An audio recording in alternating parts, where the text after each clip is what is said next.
મારું નામ મેહુલ કુમાર પ્રભાતભાઈ પટેલ છે। વારંવાર આ જે અંકલેશ્વર જીઆઈડીસી માંથી કેમિકલ યુક્ત પાણી જે સી પમ્પિંગ સ્ટેશનના ફ્લડ ગેટ પાસેથી અમરાવતી નદીમાં છોડવામાં આવે છે।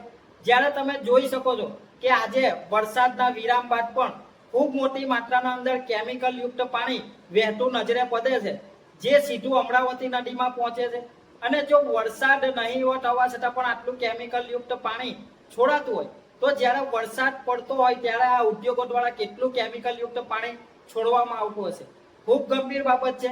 વારંવાર જીપીસીપીમાં રજૂઆત કરવા છતાં પણ આનું કાયમી ધોરણે કોઈ નિવારણ આવતું નથી। સતત 4-5 વર્ષથી આ પ્રક્રિયા શરૂ છે અને ચોમાસાની સિઝન શરૂ થતાની સાથે જ આ ઉદ્યોગો બેફામ બની જાય છે અને સીધો લાભ લઈ લે છે અને આ વરસાદી કોતરોમાં કેમિકલ યુક્ત પાણી છોડી દેવામાં આવે છે।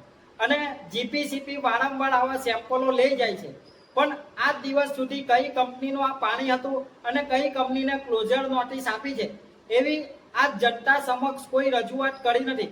જો જીપીસીપી પણ કાર્યવાહી કરતી હોય અને કડક એક્શન લેવામાં આવતી હોય તો આ કંપનીઓને લોકો સમક્ષ રજૂ કરવામાં આવે, જેથી કરીને સ્થાનિક જનતાને પણ ખબર પડે કે આ બાબતમાં કેટલી કડક કાર્યવાહી થાય છે।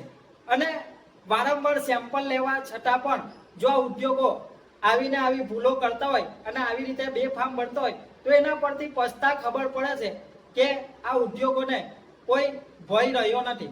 તો તંત્ર પ્રશાસનને વિનંતી છે, અંકલેશ્વર મામલતદાર સાહેબ, ભરૂચ કલેક્ટર સાહેબ, આ બાબતના અંદર કડક કાર્યવાહી કરી તપાસ કરવામાં આવે અને કાયમિક ધોરણે જે અમરાવતી નદીના અંદર કેમિકલ યુક્ત પાણી છોડવામાં આવે છે એના કારણે ઘણા જળજીવોને પણ મૃત્યુ થાય છે અને પશુઓને પાણી પીવા માટેની તકલીફો પડે છે અને અહીંના સ્થાનિકોના જે પીવાના પાણીના બોરવેલના જળણ પણ ખરાબ થઈ રહ્યા છે, એમાં સુધારો આવે અને જે પર્યાવરણને નુકસાન પહોંચી રહ્યું છે એ પણ અટકે, જેથી કરીને તંત્ર પ્રશાસન આ બાબતના અંદર કડક કાર્યવાહી કરે એવી વિનંતી છે। અસ્તુ, ભારત માતા કી જય।